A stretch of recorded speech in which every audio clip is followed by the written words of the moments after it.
मेरा नाम बौद्ध भिक्षु धम्मविजय है।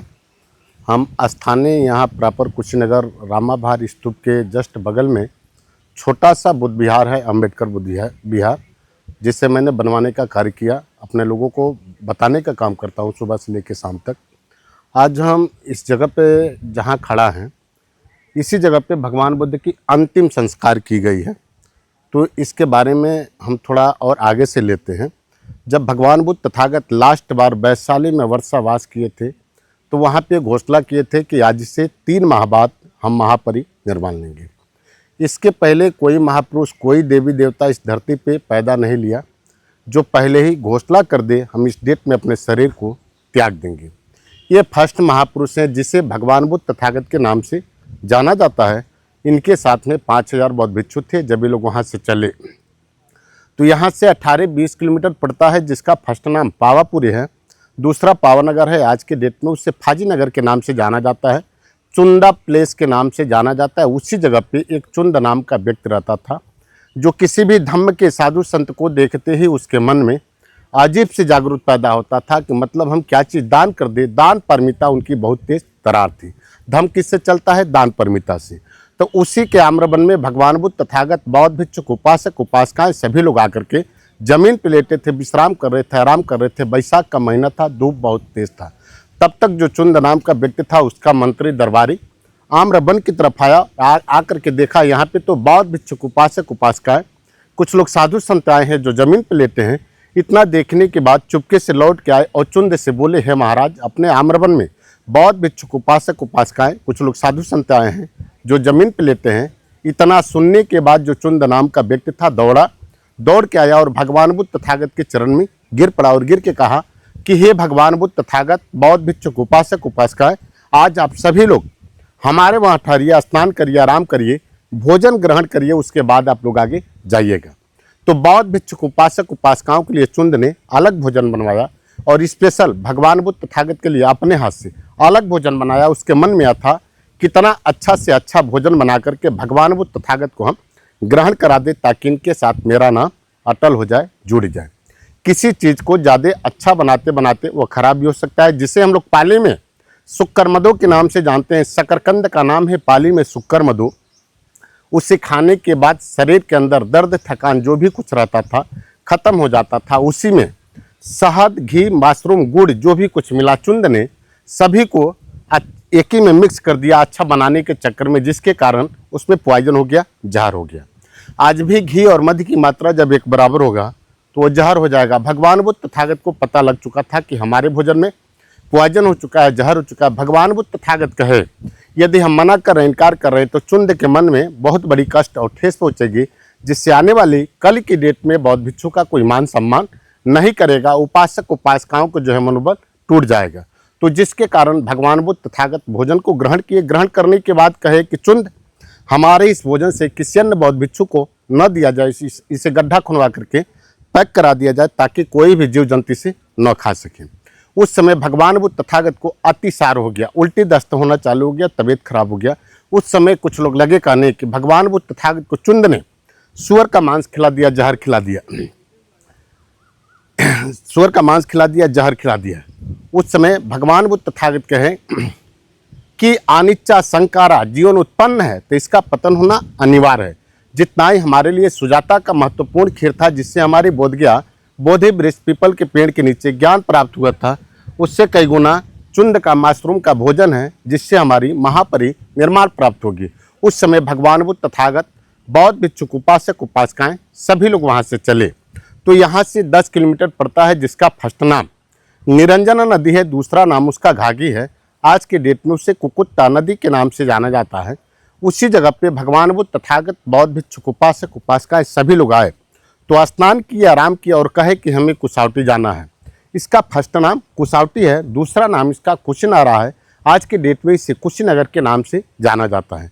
जब यहाँ पे भगवान बुद्ध तथागत, बौद्ध भिक्षुक, उपासक, उपासिकाएं सभी लोग आए, तो सबसे पहले जिसे हम लोग माथा कुंवर टेम्पल के नाम से जानते हैं, जहाँ भगवान मेडिटेशन में बैठे हैं, सबसे पहले आए तो उसी जगह बैठे जहाँ भगवान बुद्ध तथागत मेडिटेशन में बैठे और बैठ करके आनंद जी को अपना पात्र दिए और कहे कि आनंद, हमें प्यास लगी है। बुद्ध तथागत यहाँ पे तो कहीं चापाकल या कुआं नहीं दिखाई दे रहा, हम कहाँ से पानी लाए। उस समय भगवान बुद्ध तथागत कहे कि आनंद, यहाँ से थोड़ी दूर पे हिड़ावती नदी है, जिसे आज के डेट में बुद्धा घाट के नाम से जाना जाता है, नौका विहार के भी नाम से जाना जाता है। हाई स्कूल इंटर के क्वेश्चन में भी आता है कुसावटी कुशीनारा कुशीनगर किस नदी के किनारे बसा है, तो रिवर हिड़ावती नदी के ही किनारे बसा है, जस्ट इर्द दीवार के बगल में है।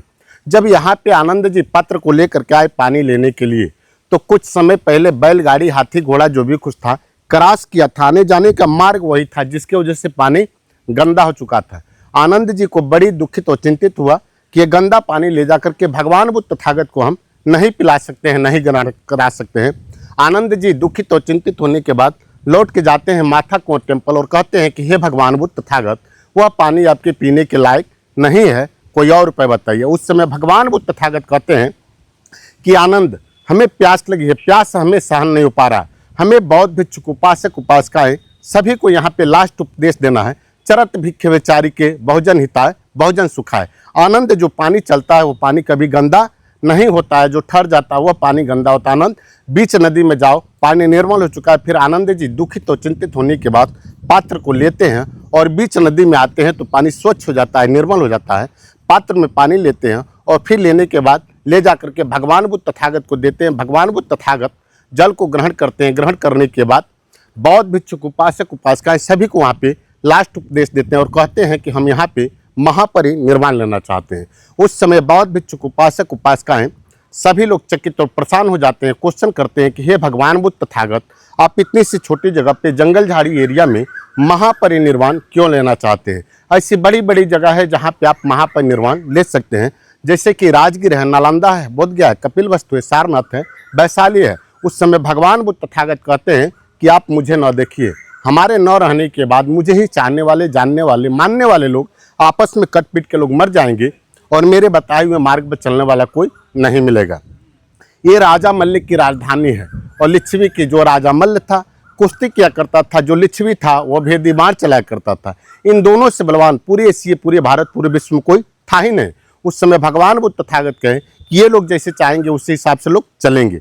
तो पहले के साधु संत लोग जिस राज्य में जाते थे अपने शरीर को त्यागने के लिए, दाह संस्कार करने के लिए जमीन मांगते थे, उस समय राजा मल्ल को बुलवाए और कहे कि हे राजा मल्ल, हम तुम्हारे राज्य में महापरिनिर्वाण लेना चाहते हैं। उस समय राजा मल्ल ने कहा कि हे भगवान बुद्ध तथागत, मेरा 14 कोस का राज्य है, यानी कि 42 किलोमीटर का राज्य आपका है, आप जहाँ भी चाहें वहाँ पे महापरिनिर्वाण ले सकते हैं। तो जिस जगह पे, जहाँ पे लेटी हुई प्रतिमा है, जिसे हम लोग महापरिनिर्वाण टेम्पल के नाम से जानते हैं, उसी जगह पे 2 साल वृक्ष का पेड़ था।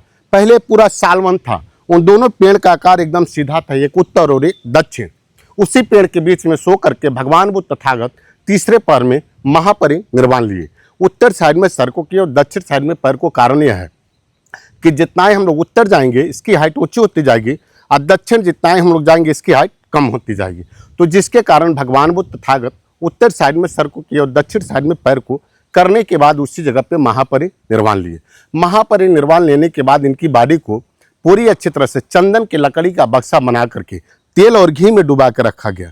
उस जमाने में किसी लिप्स या बर्फ का प्रयोग नहीं था, धूप अगरबत्ती भी जला कर रखा गया, इसलिए ताकि इनकी शरीर और बॉडी से कोई बदबू और गंध न आए। उस समय कुछ लोग ये कह रहे थे साधु संत को जलाया जाता है, कुछ लोग कह रहे थे दफनाया जाता है, कुछ लोग कह रहे थे नहीं इनको डाला जाता है। उस समय राजा मल्ल ने द्रोण नाम के ब्राह्मण से पूछे, हे ब्राह्मण, इनकी दाह संस्कार कैसे की जाएगी? तो उस समय जो द्रोण नाम के व्यक्ति थे वो बताए कि भगवान बुद्ध तथागत चक्रवर्ती राजा थे, इनकी दाह संस्कार चक्रवर्ती राजा की जैसी होनी चाहिए।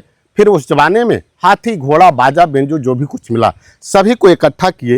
इकट्ठा करने के बाद इस जगह पे लोग लेकर के आए, जिसका फर्स्ट नाम आदहान चैत है। आदहान चैत स्मशान घाट को ही बोला जाता है। बौद्धिस्ट में अगरबत्ती और मोमबत्ती से ही बॉडी को पराग लगाई जाती है। पूरी अच्छी तरह से लकड़ी को सजा दिए। सजाने के बाद भगवान बुद्ध तथागत की बॉडी को 500 मीटर चीवर वाली वस्त्र से इनकी बॉडी को लपेट करके रखा गया था। तो जब ये लोग आग लगाना चालू किए तो उस समय भगवान बुद्ध तथागत के कपड़े से 1.5 फीट हाथ और पैर दोनों बाहर निकल गया, जिसके कारण लकड़ी गिरना चालू हो गया। पूरा हाहाकार मच गया। उस समय जीवजंत पशु पक्षी सभी लोग चकित और परेशान थे। लगे लोग क्वेश्चन करने कि हे राजा मल्ल, इस तरह क्यों हो रहा है? तो उस समय राजा मल्ल ने द्रोण नाम के ब्राह्मण से पूछा, हे ब्राह्मण, इस तरह क्यों हो रहा है? तो उस समय जो अनिरुद्ध बनते थे, जिनके नाम से अनिरुद्ध ये ग्राम सभा चलता है, वो बताए कि भगवान बुद्ध हैं, जब तक आएंगे ना इनकी बॉडी में आग लगेगा नहीं। फिर महाकश्यप के साथ में 7,000 बौद्ध भिक्षु चल के राजगीर से आए। आते आते उनको 8 दिन लग गया।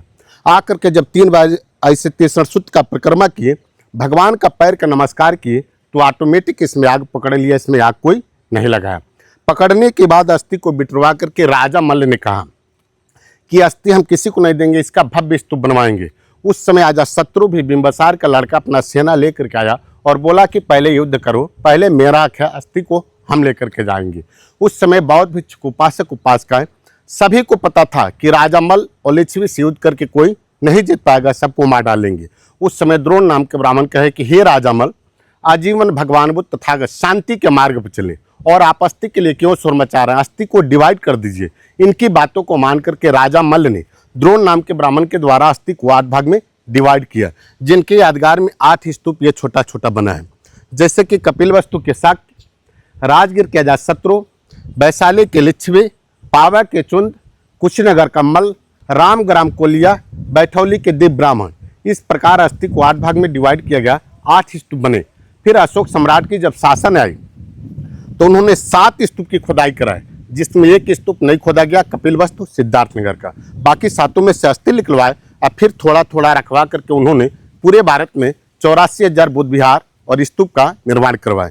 इसका फर्स्ट नाम आदान चैत्य इसलिए पड़ा कि पहले पूरा श्मशान घाट था। दूसरा नाम इसका अंगार चैत्य है। अंगार चैत्य इसलिए नाम पड़ा कि भगवान बुद्ध तथागत के बॉडी में आग कोई नहीं लगाया था, ऑटोमेटिक आग पकड़ा था, जिसकी वजह से अंगार चैत्य के नाम से जाना गया। तीसरा नाम इसका मकुट बंधन चैत्य है। इसलिए नाम पड़ा कि जिसको भी राज तिलक होता था, राजा विशेष बनाया जाता था, राजा गद्दी दी जाती थी, तो इसी जगह पे ला करके उसके सर पे मुकुट बांधा जाता था, जिसकी वजह से मकुट बंधन चैत्य के नाम से जाना गया। आज के डेट में इसे रामाभार स्तूप के नाम से जाना जाता है, इसलिए कि जिसका शासन सत्ता जैसे आया उस हिसाब से लोग नाम इसका चेंज करते चले गए। साधु साधु साधु साधु साधु।